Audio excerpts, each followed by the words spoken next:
ఆకలికి తాళలేక ఖాళీ కడుపుతో అలమటిస్తున్న అనాథ జీవితాలు, రోడ్లపై పిచ్చివాళ్లలా తిరుగుతున్న అనాథులందరినీ ఒకచోటకు చేర్చి రక్షణనిస్తుంది హైదరాబాదు నుండి విజయవాడ రహదారిలో ఎల్బీ నగర్ నుండి 50 కిలోమీటర్ల దూరంలో ఉన్న చౌటుప్పల్లోని అమ్మా నాన్న అనాథ ఆశ్రమం.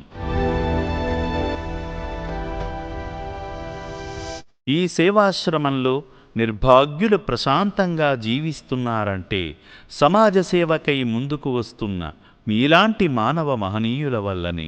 మానవ దేవుళ్ళారా, మీ గృహాలలో జరుపుకునే శుభకార్యాలను, వర్ధంతి కార్యక్రమాలను ఈ సేవాశ్రమంలోని అభాగ్యుల మధ్య జరుపుకొని ఆ శుభదినాన వారికి పుణ్యప్రసాదాన్ని అందించి శ్రీ పుణ్యలింగేశ్వర స్వామి అనుగ్రహంతో సుఖ సంతోషాలతో జీవించండి.